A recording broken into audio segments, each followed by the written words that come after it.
O Helios New tem se destacado muito no preço, como um dos notebooks RTX 4060 mais baratos. Mas como vocês sabem, os mais baratos sempre têm algo a menos. Então, bora ver se esse menos é aceitável ou não. Na configuração, ele está com o i7 13700HX, 16 GB de RAM DDR5, tela de 16 polegadas com 165 Hz e 1 TB de armazenamento. Agora, não se assustem se vocês virem por aí outras variantes desse notebook, porque a Acer tem lançado outras configurações. Então vocês podem ver aí com um processador diferente, menos armazenamento, menos memória RAM, outro sistema operacional e por aí vai. E eu já adianto que se você assistiu a minha análise da versão RTX 4050 do New, vai ter muita coisa idêntica. A gente tem aqui o mesmo corpo em plástico, com tampa em metal, construção ok e design não tão agressivo assim. Mas lembrando, pessoal, que aqui a gente não tem LEDs RGB pelo corpo, assim como temos em outros Helios. Ele é tão idêntico que até o peso é igual. Ele também tem 2,5 kg, assim como a versão 4050, com uma diferença, né? Aqui a gente tem uma fonte bem mais potente, então é uma fonte bem mais pesada, né? Com 330 watts contra 230 watts da versão 4050. No total, ficando com 3,7 kg, se você quiser aí levar o notebook com a fonte dentro da mochila. Ou de alternativa, você pode levar uma fonte USB-C, menos potente e mais leve, já que ele suporta carregamento pela porta USB-C. Que obviamente também vai ter o seu ponto negativo. Uma fonte USB-C não vai conseguir fornecer toda a energia que esse notebook precisa aí para trabalhar em cenários aí de alto desempenho. Então, você não vai poder usar toda a potência do notebook com uma fonte USB-C. A tela, infelizmente, também é Full HD, assim como a versão RTX 4050. Mas ela também é no formato 16:10, que aproveita mais espaço, sendo uma tela mais alta. Também tem 165 Hz, também tem Advanced Options e também tem o G-Sync. Em questão de tecnologias e nível de brilho, é uma boa tela, mas em termos de resolução, pode ficar devendo em relação aos concorrentes, que já tem tela Quad HD. Para quem nunca viu essas duas resoluções ao vivo, pode estar aí na dúvida se faz muita diferença. E eu posso falar para vocês, pessoal, que não faz essa diferença toda. Mas é aquela coisa, nesse patamar de preço, o consumidor já é mais exigente e quer sempre o melhor. Essa questão da resolução da tela, vale lembrar que é uma característica do Helios New 16. Os Helios 16 que não tem New no nome, tá? Alguns modelos já chegaram no Brasil, sempre acaba o estoque muito rápido, mas geralmente esses modelos têm sim tela Quad HD e não Full HD. Já o teclado é retroiluminado RGB em zonas e o feedback não é dos meus favoritos, porque aqui a gente tem as teclas um pouquinho bambas. Agora o touchpad já é razoável, ele não tem um clique muito alto, tem um clique confortável, tá? E também tem uma textura lisa, então no touchpad eles acertaram. Os alto-falantes seguem no padrão Acer, tem um volume ok, mas a qualidade deixa a desejar. A webcam, infelizmente, é 720p e também tem bastante ruído na imagem, como vocês podem ver. E também não temos nenhum tipo de segurança adicional, ou seja, a gente não tem aqui nem leitor biométrico, nem desbloqueio facial pelo Windows Hello. Na conectividade, a gente pode dar praticamente uma nota 10. Ele tem duas portas Thunderbolt 4, como falado, com suporte a carregamento, tem também suporte a vídeo. Tem leitor de cartão de memória de alta velocidade, pena que é micro SD, mas pelo menos tem, E também tem 3 portas USB tipo A. Enfim, pessoal, nesse ponto, a Acer acertou. Por dentro, nós teremos o padrão de 2 slots M2 e 2 slots de RAM. Ele veio com 16 GB de RAM, DDR5 com 4.800 MHz e SSD PCI Express 4.0. Na bateria, ele me deu 6 horas e 55 minutos de duração no uso leve em streaming de vídeo, que foi praticamente a mesma duração da versão RTX 4050, que é uma duração ok, levando em consideração que aqui a gente tem 90 Wh de capacidade de bateria. Aqui no software de gerenciamento do notebook, o Predator Sense, a gente tem aqui um layout bem parecido com o do NitroSense, que a gente viu no vídeo do Acer Nitro V. E aqui eu faço a mesma crítica também, que eu fiz. Faltam assim mais opções, pessoal. A gente tem aí softwares bem mais completos para você gerenciar powers, gerenciar limite de temperatura, clock e tudo mais. A gente tem aí softwares da Asus, da Lenovo, que tem muito mais coisa para você mexer. Aqui tem o básico, Temos aqui os modos de desempenho, tá? Isso aqui é muito importante, pessoal. Esses modos aqui mudam completamente esse notebook, tá? Modo equilibrado é o modo padrão de fábrica. Modo silencioso, como o nome mesmo diz, é para quem quer mais silêncio, né? Modo desempenho, ele vai dar uma subida nos powers, vai deixar as ventoinhas mais agressivas. E o modo turbo aí, ele coloca tudo no máximo mesmo, né? Ele vai deixar o notebook aí com a ventoinha no máximo, vai fazer um overclockzinho na GPU, vai deixar os powers no máximo, enfim, né? O notebook vira um aviãozinho, mas também vai atingir o seu desempenho máximo, tá? E aqui, pessoal, a gente vai mexer muito nisso aqui e vocês vão ver como isso é importante já já, tá? Tirando isso, a gente tem aqui os controles aqui das ventoinhas, para você gerenciar aí o nível de ruído do notebook se você estiver achando ele alto demais. Dá para dar uma cortada, tá? A depender do modo de desempenho, porque a temperatura fica com sobra, então se você quiser você pode dar uma reduzida no nível de ruído dele. Aí você tem aqui o controle da iluminação do teclado, né? Você pode mudar as cores, os efeitos, tudo mais. Enfim, essa aqui são as partes mais importantes, mais relevantes para a gente. Mas de resto, como eu falei, é um software bem limitado. No processador, tudo vai depender do modo de performance que você escolher. No modo padrão de fábrica, que é o modo equilibrado, ele acaba ficando com um power muito baixo no i7 13700HX. A consequência disso é que ele vai ficar com um desempenho muito próximo do i5 13400HX do Dell G15, que fica com o power lá em cima. Aqui eu posso fazer a mesma reclamação que eu fiz da versão 4050. Não tem por que o fabricante colocar um power tão baixo quando apenas o processador está sendo usado. Por quê? Porque nessa situação, o chip gráfico está ali paradinho, sem gerar calor. Então o sistema de resfriamento fica todo dedicado ali para o processador. Então você consegue colocar powers mais altos nessa situação. Mas enfim, cada fabricante tem sua forma de lidar com essas situações. Talvez a Acer tenha preferido aí deixar o notebook o mais silencioso possível. O que não acontece no modo turbo, né? No modo turbo, ele vira aquele aviãozinho que vocês já conhecem, que todo Helios vira, e aí sim ele vai ter o desempenho esperado para o i7 13700HX, ficando no topo da lista. Em renderização de vídeo, eu deixei apenas um modo de desempenho porque todos tiveram o mesmo resultado. E nessa situação, ele teve aí o desempenho equivalente aos outros notebooks com a RTX 4060. Nos jogos é que a situação fica complicada, pessoal, porque ele tem problemas mais graves do que a versão RTX 4050. Já tem um tempo que eu tenho percebido que a Acer tem mudado aí sua estratégia de gerenciamento de powers, tanto no Helios como no Nitro. Ela tem ficado mais conservadora, talvez com o objetivo de trazer ao usuário um gameplay mais tranquilo, com temperaturas menores. O problema é que cortar demais chega uma hora que pode dar problema, principalmente em um notebook RTX 4060 com tela Full HD. O que acontece, pessoal, é que quanto mais forte o chip gráfico, e maior também o seu power, mais FPS a gente tende a gerar. E quanto menor a resolução, certo? Também mais FPS a gente consegue gerar.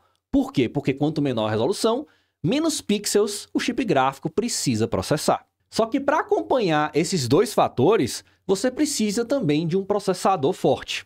Para quem não sabe, quanto maior a taxa de FPS do seu jogo, mais o processador precisa trabalhar. E de fábrica, o Helios New vem com esse problema. Ele vem com um processador capado e uma RTX 4060 de 80 watts, que também não é aí dos powers mais altos. Depois de um tempo jogando, muita gente não vai perceber, mas ele limita o processador na casa dos 35 watts no modo equilibrado de desempenho, que é o modo padrão de fábrica. Que para essa combinação de RTX 4060 e tela Full HD é pouco. Eu consigo ilustrar perfeitamente essa situação no benchmark do GTA V em Full HD, que é um jogo que pede um processador destravado. Vejam que no modo equilibrado, ele ficou com o desempenho de um notebook RTX 4050, enquanto no modo turbo, ele finalmente tem resultados de um notebook RTX 4060. Já que no modo turbo, ele consegue atingir 100 watts tanto na 4060 como no i7 13700HX, se o jogo pedir tudo isso. No modo desempenho, ele vai ter um resultado quase igual ao modo turbo, por isso que eu não adicionei aí no gráfico para não ficar poluindo sem necessidade para vocês. Mas aí, basicamente, você vai ter praticamente o mesmo resultado, com a diferença que no modo desempenho ele vai fazer menos barulho, mas ainda assim vai ser bem barulhento. Aí quando a gente muda para os outros jogos que não pedem tanto processador como o GTA, ele até fica dentro do normal. Mas você vê a mesma tendência, o modo turbo lá em cima, modo equilibrado perdendo aí para notebooks RTX 4060 de powers maiores como o Asus G16. E lembrando que o meu Asus G16 nem é a versão i9, é a versão i7 que tem até um i7 um pouco inferior a esse daqui do Neo. E para complementar os testes nos jogos, eu também adicionei os resultados na resolução Quad HD, para a gente comparar com o Avel StormGo 4060, que de fábrica vai ter uma resolução Quad HD e não Full HD. Com uma resolução mais alta, o processador fica menos sobrecarregado, mas mesmo assim dá para ver que o StormGo tende a ter uma certa vantagem, e o Neo só consegue alcançar no modo turbo. Passados os benchmarks, tem um outro problema que vocês precisam ficar atentos, que esse notebook também pode ter, exatamente conectado também com o processador, que são as engasgadas aleatórias. Sabe aquelas travadinhas chatas que a gente tem nos jogos do nada, que às vezes a gente nem sabe explicar por que aconteceu? Às vezes é até culpa do jogo, pelo jogo ser mal otimizado, mas aqui não necessariamente vai ser. O que acontece, pessoal? Como aqui a gente tem um processador limitado em 35 watts no modo padrão, se o jogo do nada pede um pouquinho mais de gás, pede um pouquinho mais de power no processador, acaba que engasga. Então vocês vão perceber que a depender do jogo, até se o jogo não for aquele que pede tanto processador assim, pode ser que do nada ele dê aquela travadinha.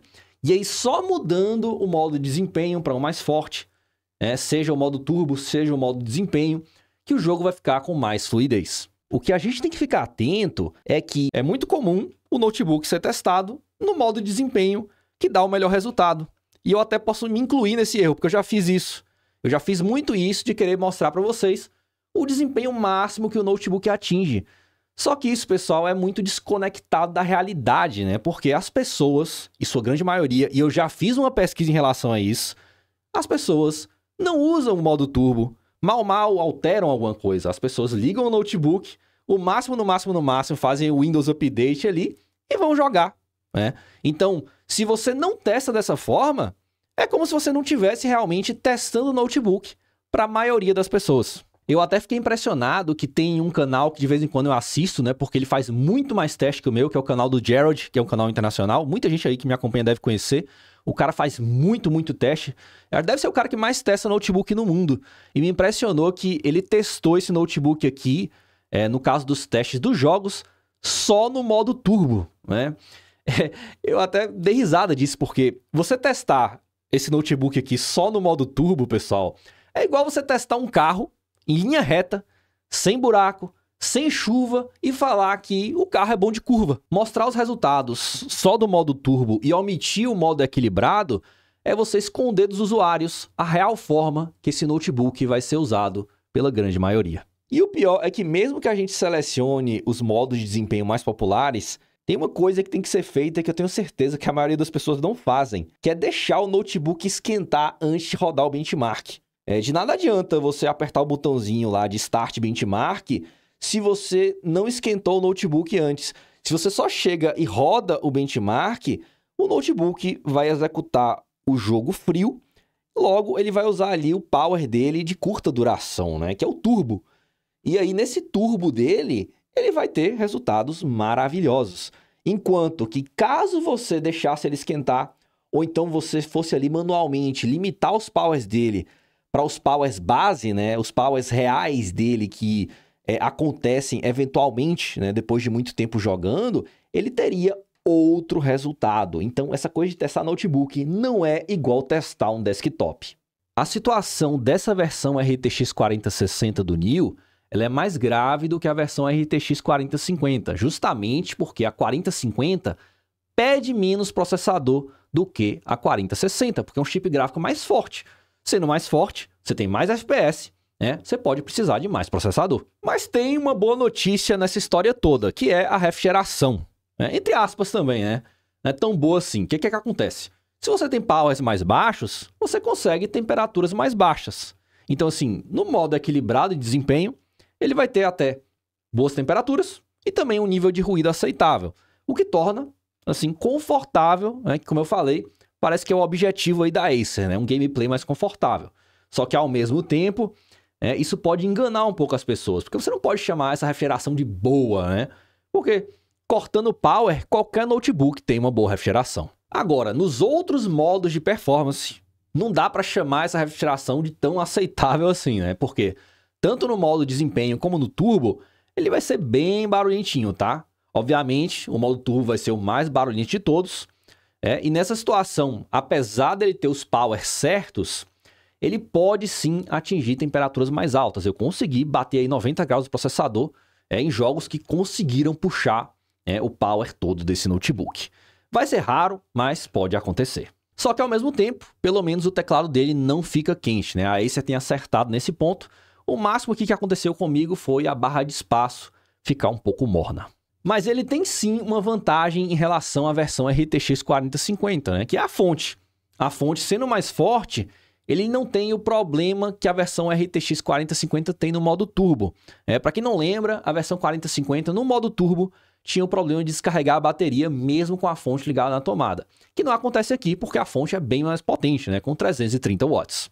Ainda bem que ele já chegou mais barato. Isso que ele é relativamente aí um lançamento. E como vocês sabem, lançamentos no Brasil tem uma gordurinha no preço para perder. Ele já apareceu por R$ 7.600 à vista, lá no boletano.com, a nossa comunidade de promoções, e R$ 8.150 parcelado, né? Que é um preço justo. Isso que, como eu falei, ele acabou de aparecer, então com o tempo aí, pode ser que fique ainda mais barato. Por um lado, você tem menos desempenho, mas você também tem um preço menor. Mas independente disso, se sua decisão for comprar o Helios New, o interessante é que você seja um usuário um pouco mais avançado e não tenha problemas em fazer ajustes, né?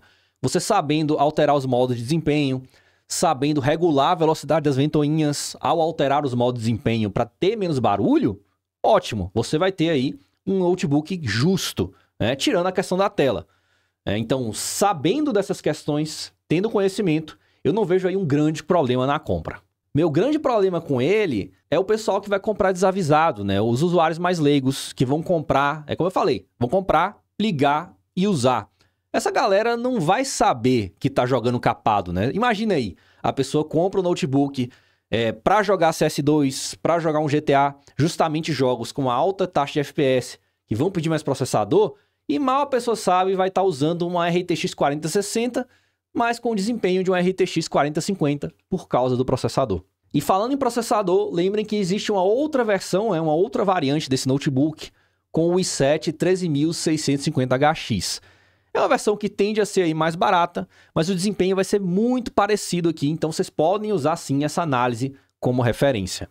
E obviamente também tenham as mesmas preocupações em relação à questão do processador mais capado nos jogos. Agora, bora falar dos concorrentes. Então, pessoal, de concorrente, a gente tem aqui o Gigabyte G5. Como vocês sabem, é o notebook RTX 4060 mais barato do mercado brasileiro. Só que ele também é o pior notebook RTX 4060 do mercado brasileiro. Além de ter o pior desempenho, o G5 também é o mais barulhento. Então, eu diria que ele é aquele notebook para quem está desesperado por um RTX 4060 e quer pagar o mínimo do mínimo do mínimo possível. A boa notícia dele é que pelo menos ele não te engana, né? Ele entrega menos, mas ele também custa menos. Depois a gente tem o Avel A65 Ion, que tende a ter um desempenho melhor por padrão, claro, né? Sem ajuste. Se você pega os dois com o modo de desempenho padrão, o A65 vai ter vantagem. Mas tem a questão da Avel, de tempo de entrega. Então você aí tem que esperar o tempo de produção, que pode variar aí de 15 dias até um mês. Tem tempo que eu não compro com eles, mas era um tempo até maior de média, agora deu uma reduzida, mas mesmo assim, os concorrentes tendo pronta entrega vão ter vantagem. E a Avel também tem um probleminha que assombra aí praticamente todos os seus modelos, que é a duração de bateria menor do que a dos concorrentes, aí girando em torno das 2-3 horas. Depois, a gente tem o Avel Storm Go, só que esses pontos negativos também vão valer para ele. Mas em contrapartida, ele foi o notebook RTX 4060 com o melhor desempenho que eu testei aqui. Depois, a gente tem o Legion não tão Slim 5i, que costuma ser mais caro que o Helios New, tá? Mas em promoções até que os preços não ficam tão distantes. E no geral, eu acho o Legion Slim melhor. O acabamento eu achei melhor e também tem a questão da tela, né? A tela do Legion Slim tem qualidade superior e resolução maior do que o Helios New. Então, sim, no geral, eu acho o notebook melhor. Porém, em questão de desempenho, eu não achei os dois muito distantes, né? Principalmente porque o Legion Slim, no seu modo padrão de desempenho, também não tem dos powers mais altos. Mas é isso, pessoal. Eu vou ficando por aqui. Quem quiser acompanhar promoções aí do Helios New e outros notebooks, não esquece de acessar o nosso blog de promoções e também entrar no nosso grupo de ofertas. Lembrando, pessoal, que o Boletando tem grupo de ofertas de nicho. Então, se você quiser receber ofertas só de notebooks gamer, a gente tem um grupo só disso, tanto para o WhatsApp como o Telegram. Promoção só de TV, também temos um grupo só de promoção de TV. Promoção só de smartphone, a gente tem também um grupo só de promoção de smartphone. Enfim, já facilitando aí para vocês, para não receberem as promoções que vocês não querem. Mas é isso, eu vou ficando por aqui. Um abraço.